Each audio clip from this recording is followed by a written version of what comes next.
All right. Hey, folks, how's everybody doing? Good. Woo! How's everybody doing? Good. Are y'all ready? Yeah. All right. So I'm going to start us off with whose city? Our city. Whose state? Our state. Whose future? Our future. Whose future? Our future. Whose future? Our future. All right, welcome everybody. So we are here today as Neighbors Beyond Amazon to launch this platform.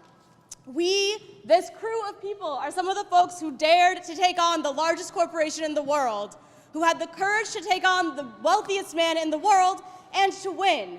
So what we're here today is to continue to be brave and to be bold and to vision not only who we don't want in our neighborhoods, but how we want economic development to look in the future. Right? We know that economic development as it works in this state has never worked for us. The Amazon deal was unusual in its scale and its scope and how bad it was, but it was actually in a lot of ways more of the same.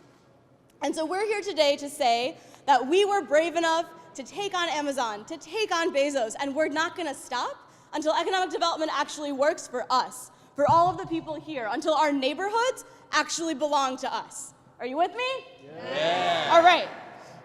So to kick us off, I'm going to bring up Maritza, the ED of Align. Thank you. Good morning, everybody. Thank you so much for being here this morning. I wanted to thank all of the organizations that are here because this work is really important, mainly because we do this work with a coalition. This coalition, the Beyond Amazon Coalition, is here with groups like Make the Road New York Communities for Change, Jeffridge, Align. We have groups from Domestic Workers Alliance, and we'll continue calling all the groups that are here today. So it is right. When we fought Amazon, we knew that this corporation needed to be held accountable. But what we're talking today is about why we have to reform our economic development policies in our state. For too long, they have been failing our communities. Whether you were against or in favor of Amazon's HQ2, we all know that right now our economic development policies aren't working for our people, for our neighborhoods across the state. So we have come up with a platform that can actually meet the needs of our neighborhoods. Number one, we believe that our neighborhoods need to be taken care in terms of infrastructure. What kind of infrastructure do we need and how funds are actually making sure that our transit system across the state we investing in transit. We want to make sure that we have schools that are functioning and meet the needs of our students. One approach is to reinstate New York's stock transfer tax to generate $14.6 billion annually and directly invest in those revenues on MTA, on the local infrastructure, schools, and the caring economy, which is really critical. Subsidies, as we know, should be going to ensure that jobs are created by good union jobs. Public funding should be actually allowing for our families to create good jobs.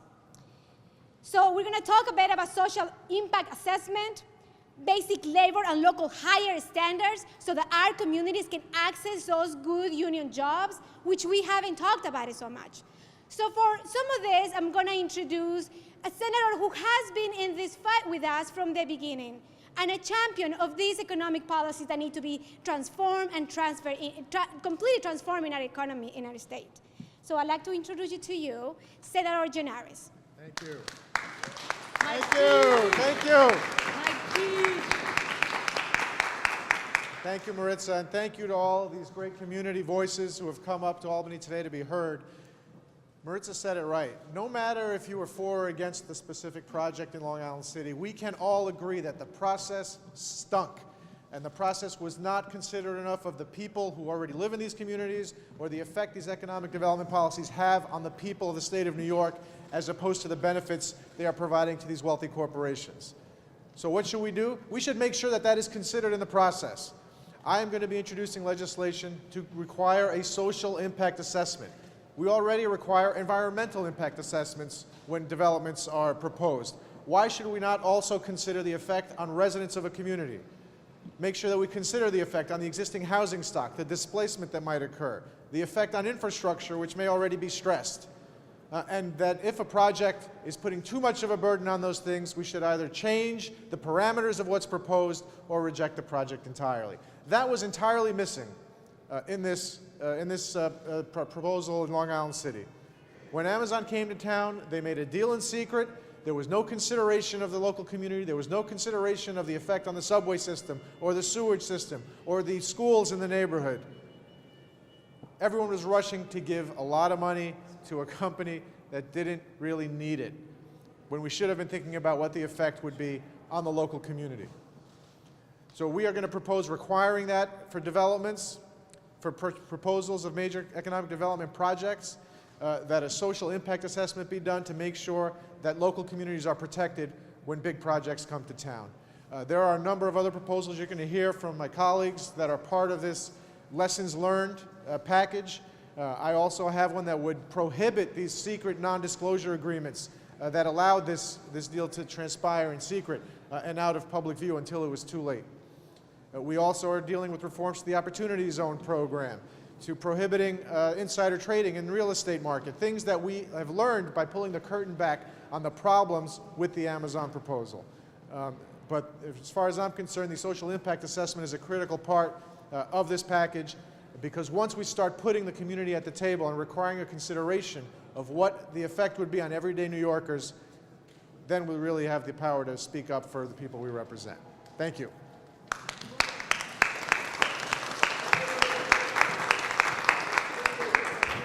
Thank you, Senator Neris. So I realized I forgot to introduce myself. My name is Sasha, and I'm with CAB, Organizing Asian Communities. And next up, I'm going to bring up Jose Morales from NYCC to talk a little bit about what we really mean when we say good jobs.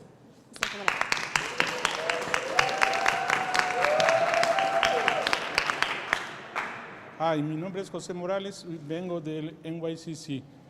Nosotros pensamos que la empresa como Amazon viene a bajar el trabajo de nosotros y necesitamos una compañía que dé trabajo para todos nuestros barrios y no compañías que vengan a suprimir a las pequeñas empresas que son las que mueven la economía de nuestros barrios. Muchas. My name is Jose Morales. I am with NYCC, and with Amazon, what we knew is that Amazon was going to come and eliminate all of our small businesses and our good jobs in our neighborhoods. What we need is actually companies or corporations that will bring good jobs to our neighborhoods. Thank you, Jose.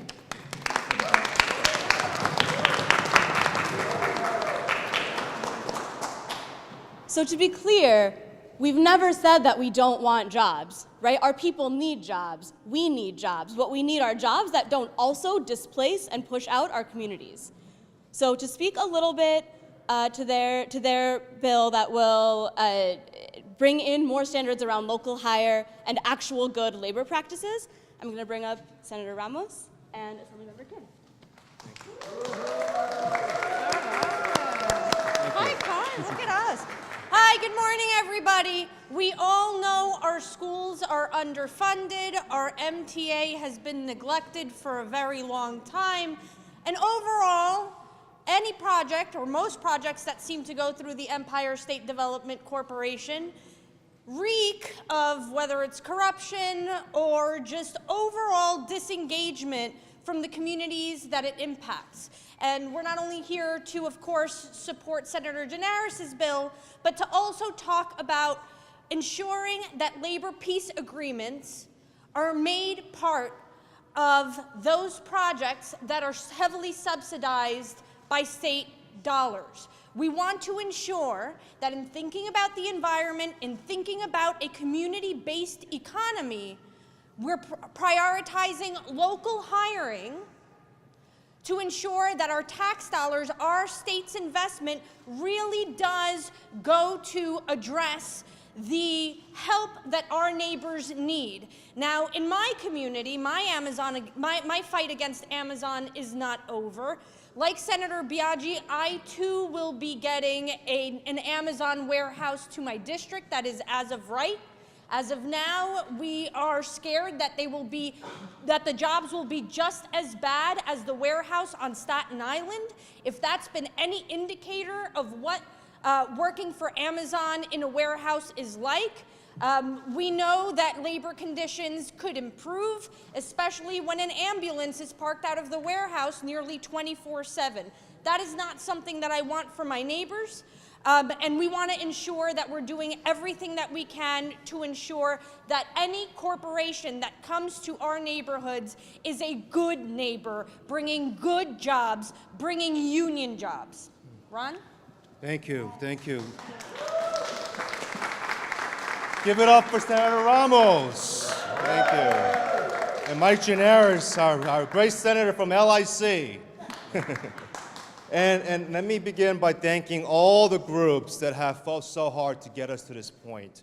For too many decades, politicians have used words like jobs, revenue, growth to give away billions and billions of dollars. To be exact, we're giving away between $9 to $10 billion a year of economic development funds and tax breaks and tax subsidies every single year with no accountability and oversight whatsoever. So what we're actually doing is we are privatizing corporate profits and socializing their losses. This is corporate socialism at its worst. It is the ultimate sham, and we need to put an end to it. And our bill is a great start to do that. We're putting economic transparency and accountability in addition to job standards. We're instituting clawbacks. So if you're not performing, we're going to be instituting that money to come back. We're going to put a cap on the amount of money that each corporation can give up front for job creation. There's going to be a number of other transparency pieces that's going to be included in this piece of legislation, and we're working with their advocates to get it done. And I also want to give a shout out to my Senator, Julia Salazar, who we also, thank you, Julia, we also sponsored a bill called the Interstate Compact so different states can have an agreement that we no longer compete with each other for tax subsidies and tax breaks. No more race to the bottom, no more economic cage matches. We already have 13 states who signed up to this bill, and we're going to continue to work at it in the future. And a quick shout out to Greg Leroy from Good Jobs First, who's done decades and decades of work on this as well. Thank you.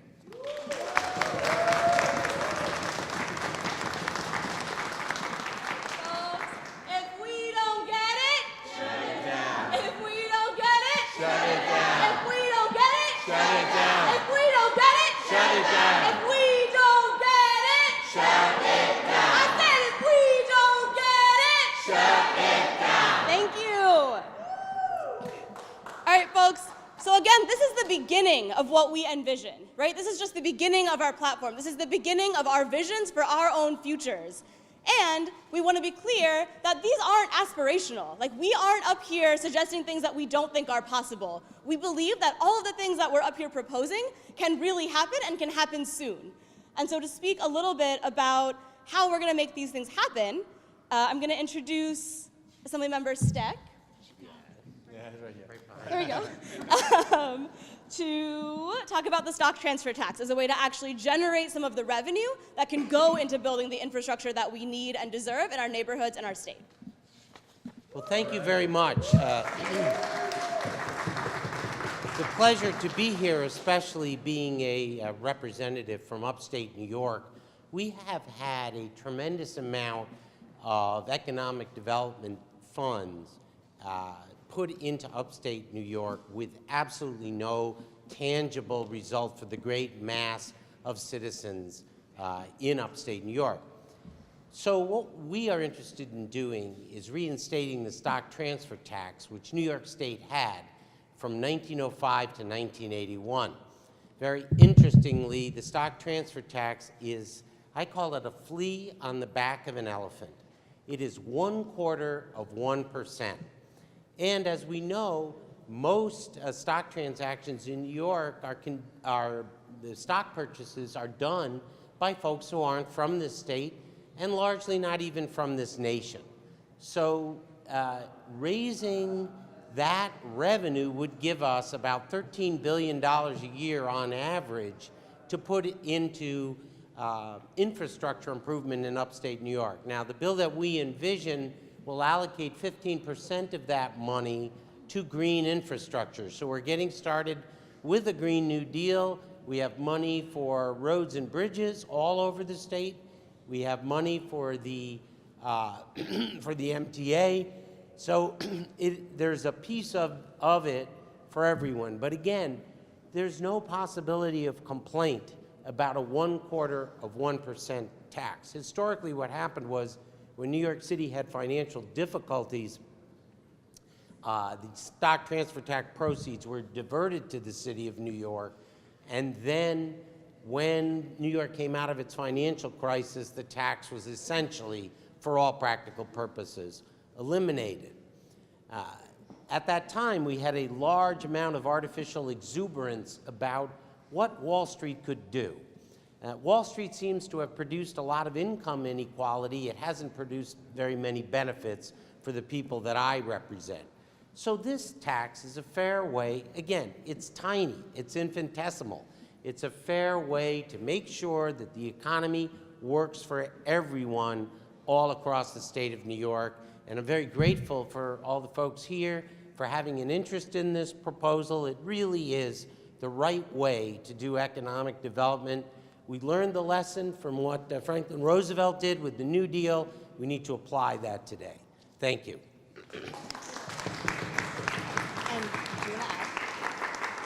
I'm also going to bring up Senator Salazar to share more about this bill.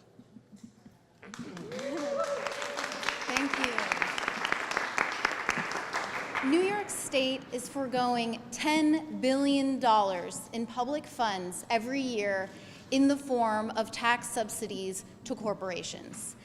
This is billions of dollars that should be going to meet the needs of New Yorkers, to repair and expand our public transportation system, to equitably fund our public schools, to fully fund the capital needs of public housing across the state. There are so many better uses for these funds. It's why we need to correct course. Instead of giving away public funds to corporations without accountability, we need to pass Senator Ramos and Assemblyman Kim's Economic Accountability and Transparency Act. We need to be capping and limiting the subsidies that are going to these corporations without accountability. We also need to directly invest in the public's needs.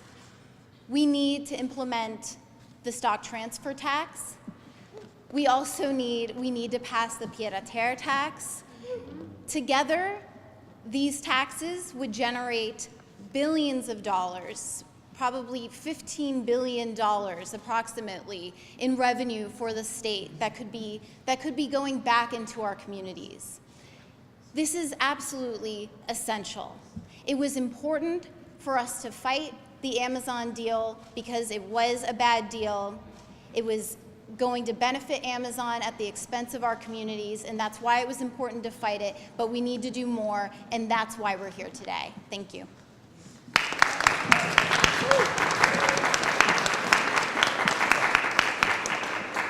right, folks, whose state? Our state. Whose state? Our state. Whose state? Our state. Whose state? Our state. All right, so our first principle was our neighborhoods. I won't quiz anybody. Our second principle is our New York, right? That New York belongs to all of us, and that we have to reduce the ability of mega corporations to bully us and our communities and even our elected officials. So a couple of pieces within that are that we need to cap subsidies and tax breaks. We should not be either giving or forgiving corporations of the money they need to be investing back in our communities and back in our state. And we have to shine a light on backroom deals that get passed without any input or without any control from communities, from the people who actually live in the neighborhoods that are impacted. So to speak a little bit more about that, I'm going to first bring up Greg Leroy from Good Jobs First. Thank you. Thank you. My name is Greg Leroy. I direct Good Jobs First. We're a nonprofit national watchdog group on economic development subsidies. And I want to tip my hat to everybody here and the coalitions they represent, because activists, grassroots groups around the country have taken heart from what happened here in February. We got a special Valentine with that announcement that the deal was not going to happen in Queens. I know it's a mixed feeling, and some people wish the deal had gone through, but the message was, you can't just run roughshod on people. Mike Generis is correct, the process stunk, right? And the reforms that are being proposed today are common sense, good government reforms to make sure that economic development happens with the community, not upon the community. You can't say it any more plainly, right? This state, we've been partnered with the FPI and other groups in this state for many, many years. We had Good Jobs New York project here for 16 years. We know deeply the structural flaws, both in New York City and in upstate. We know the IDA system deeply needs reform. All the template of the reforms that we proposed came from the reforms that we won, the process reforms we won in New York City. It's time for an overhaul here. This state has such a terrible, flawed history in so-called buffalo hunting, trophy deal hunting. Nothing against buffalo. It's the expression, not the place, but the Buffalo Billion we know is a very problematic deal. It's time to put buffalo hunting in a museum where it belongs. Thanks.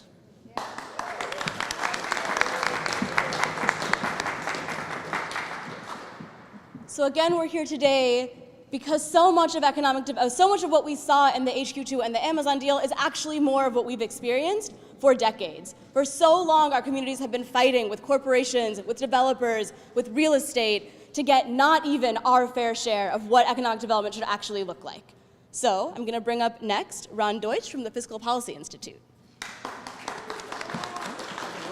Hey, thank you. So I guess I have to ask the question, right? I mean, how many scandals, corruption trials, indictments does it take before we actually reform a corrupt system? We haven't done anything to reform this corrupt system of economic development that we're engaged in. It's ineffective. We're not getting a good return on our investment, and we need to do a lot more. And my hat's off as well to all the groups here and all the legislators who are finally saying enough is enough. We need to do something about this corrupt system of economic development that we have. So I want to put a plug in here for one of the things that many of us have been pushing for, community groups, good government groups, and others alike, the database of deals, right? One of the things that we should have is a simple accounting of how much money we're spending on each corporation in New York. How many jobs did they promise to create, and how many jobs did they actually create? Shouldn't we know that, right? How are we supposed to get a good idea on how much we're spending per job unless we have that information? But year after year, the governor has killed that. Now, this year, it got into the budget, right? But it only made it into the appropriations bill, never into Article 7 language. So right now, it's basically up to the governor to decide how this database of deals is going to be structured. So to me, that's akin to the fox basically setting up the plans on how he's going to guard the hen house. So I don't think this is a good idea. Assemblyman Schimminger, Senator Comrie, they have all got bills on how this should be structured. Let's shed a little light on our economic development spending in this state. It is long past time, and my hope is that with everybody standing together here, we can get this done. Thank you.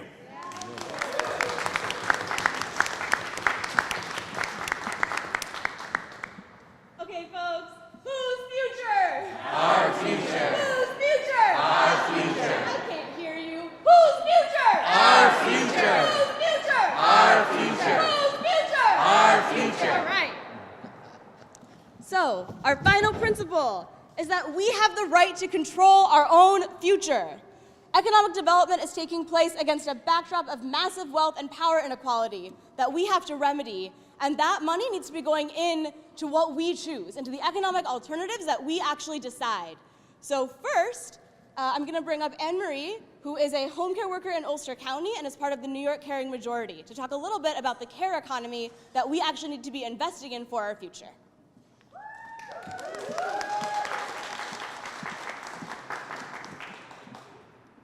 Hello, everybody.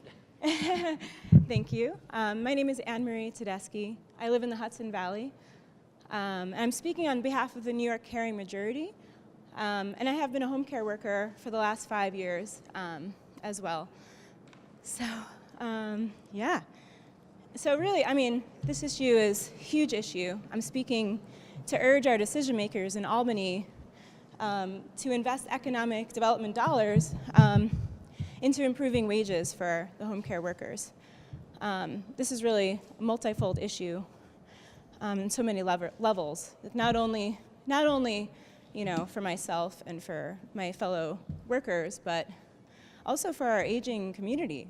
You know, everybody here has grandmothers, parents, ourselves. We're all aging, and what are we going to do about it? You know, if you're paying people $10 an hour, that's what I started making as an agency when I was working as part of an agency. So how can you expect to get the care that we need for our grandmothers, our family members, if the workers are underpaid, underappreciated, overworked, and they're doing such hard work? So, you know, so really I'm representing an underpaid workforce, but also, you know, all of our grandmothers and grandfathers and parents and the elderly population. And as everyone knows, the baby boomers are growing older, so this issue is increasing. And, you know, the problem is only getting worse at this point. So I'll give you some numbers. You know, this is not just me speaking out of an obvious trend that we're seeing, but by 2024, the studies have shown that there'll be a shortage of 8,000 home care workers in just the Hudson Valley. So that's just in the Hudson Valley. So the rest of the state, I'm sure, you know, especially in the urban areas, the problem is going to be much greater. And, you know, some more demographics. You know, we all know that people are living longer now as technology increases. And, you know, while we don't think that we'll need it, the reality is that 70% of the people will need home care at some point in our lives, unfortunately, which is a hard reality, but it's true. And between now and 2024, it's said that New York State as a whole will grow by only 1.3%, but the population will grow, of people over 80, will grow by 42.2%. So the growth of older cohorts is expected to have the most impact upstate, actually outside of the metro New York City area. And the Hudson Valley is part of this growing trend. So, you know, and just, you know, on a human level, you know, we all want our family members and ourselves to have the care and the quality of life that, that we all deserve as we go through our final years. So that's just really, the solution for that is investing more dollars in the home care industry, amongst other things. But this is really a universal problem, and I really urge for the decision makers to invest their economic dollars in this issue, and to create a greater incentive for the workers as this need grows. Thank you very much.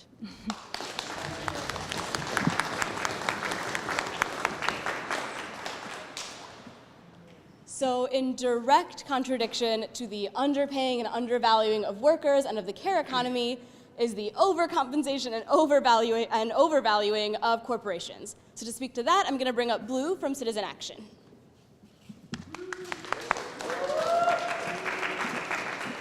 Hi there, my name is Blue Carricker, and I work on gender and worker equity issues at Citizen Action of New York.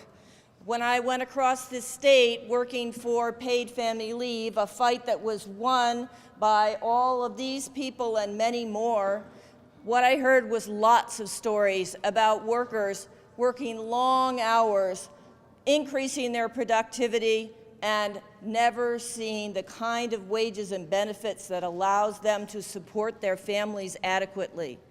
When we have economic development, we want to see it develop our communities. The New York Times this weekend, Sunday, featured an article that talked about why is it that as our economy is thriving and the unemployment rate is dropping, that only the higher income people are seeing gains. Well, it wasn't a surprise to anybody here because wages are low. Jobs that are created in these economic development projects not only keep wages low, they're in communities that cannot afford childcare. They're in communities that do not have the infrastructure to support families, and yet we give more and more money to the heads of these corporations. And you'll probably get a photo op. Maybe they invested and helped create a new park in the community. And we love our parks, but we need wages. And we need support for our families, and we don't need jobs that pay so low that we have to go and get other government assistance in order to survive and stay in our homes. We have corporations like Amazon where managers and executives are paid with stocks, and those stocks keep going up, and the communities are mired in poverty. We need to tax those corporations. We need to make them pay their fair share, and we make sure that when we talk about economic development, we're talking about our communities and not just the community of corporate CEOs. Thank you.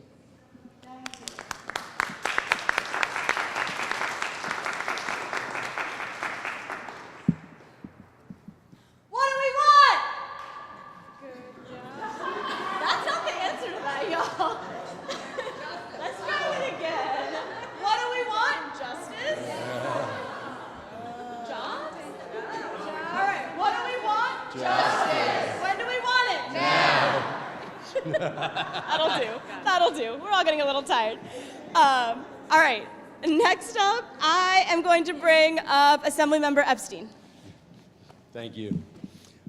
Hi, my name is Harvey Epstein. I represent the east side of Manhattan. I want to thank all the organizations that are here today, all my colleagues in state government, to talk about why economic development matters. We're in New York where we spend $8, $9, $10 billion every year on economic development projects that we don't even know what we're spending on. There's no transparency. There's no information. To be able to find out what happened with the Buffalo Billion, what's happening with Fresh Direct, what's happening with projects all over the state, it's impossible. So it's our job to bring transparency and accountability. Why is there no legislative oversight? Why can't we hold hearings? Why don't we know what's going on? It's all of our jobs to understand how we're spending our money. We have a budget process. We spend $175 billion, but all these capital dollars are just off budget. We don't see what's happening. There is no transparency. We have this board, the PACB, that operates, and no one even knows what's happening. And we've changed the rules to make it even harder for the PACB to operate independently.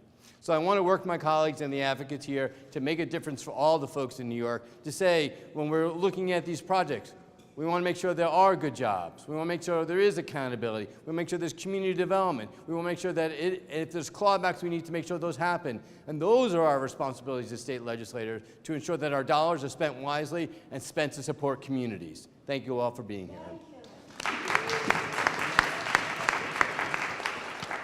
All right, I'm going to bring up Assemblymember New now as well.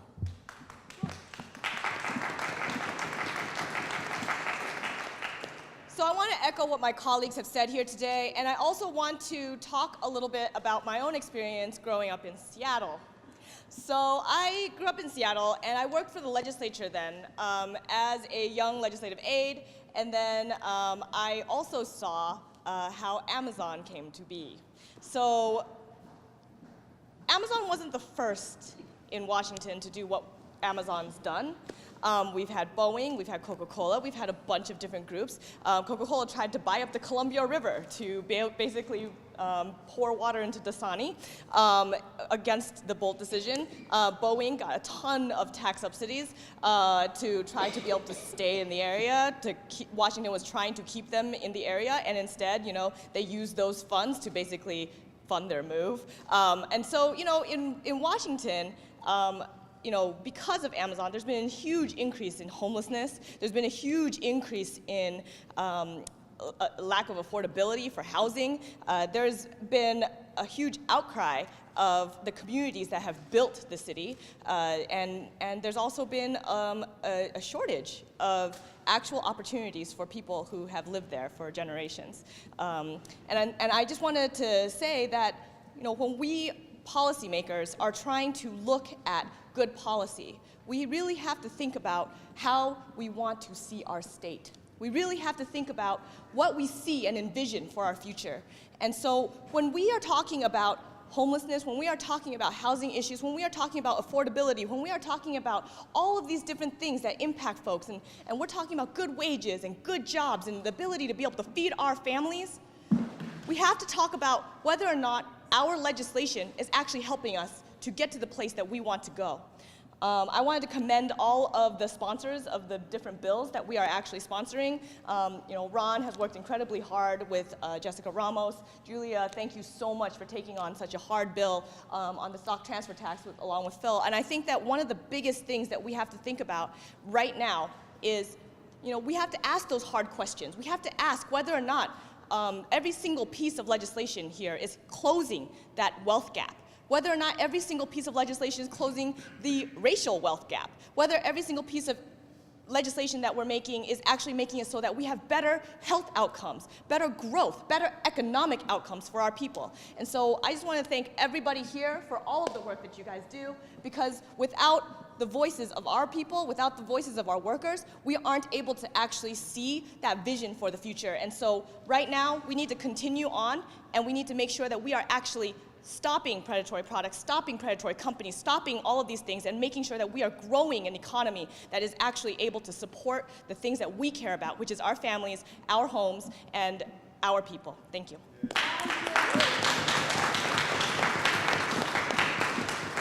Thank you.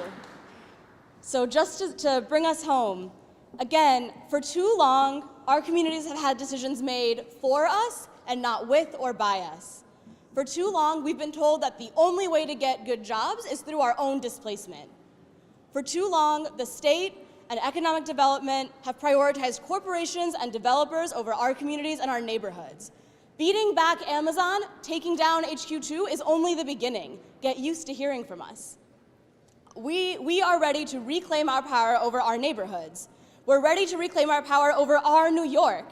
And we are ready to take control of our futures. That's what we're here today to do, right? Until we have economic development that actually works for us and is shaped by our communities and our neighborhoods, get used to seeing us here. So to bring us home, I'm gonna bring up Deborah Axe from Make the Road New York.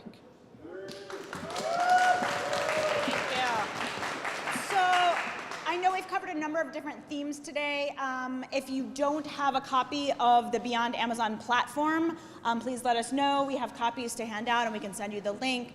I just wanted to bring us back with some clarity to the key legislation that we do believe begins to enact the principles in the Beyond Amazon platform. So there are two major pieces of legislation really announced today for the first time. One is pending already in a much more simple version, the Economic Transparency and Accountability Act. It's pending already under Ron Kim's name in the Assembly, and Assemblymember Kim and Senator Ramos are going to amend that substantially to be a major piece of overhaul legislation covering capping of subsidies, banning of subsidies to mega corporations, and other things. Mike Gianaris, you heard Deputy Majority Leader Gianaris announce legislation to implement a social impact assessment requirement for all major economic development projects. We saw how much gentrification and the displacement of working families has become a crisis in not only HQ2, but in economic development projects nationwide. And so that's to make sure that our cost-benefit analysis for the first time is actually looking at the possible negative impacts and burdens on our infrastructure, on our housing, and on working families. And then we have legislation that we support by Assemblymember Kim and Senator Skoufis to recoup our wealth about taxing mega corporations whose CEOs earn more than 30 times their average worker. We also support Liz Krueger's legislation to implement a unified economic development budget. We really need to be looking side by side, not just at the checks that this state cuts, but the checks that we never collect, and the $10 billion in economic subsidies that we're handing out every year. We support the database of deals legislation pending in the Assembly, sponsored by Schimminger, the non-disclosure agreement ban introduced this year by Generis, and overall, the key importance, stock transfer tax as an example, but key importance of investing directly in our neighborhoods rather than subsidizing corporations.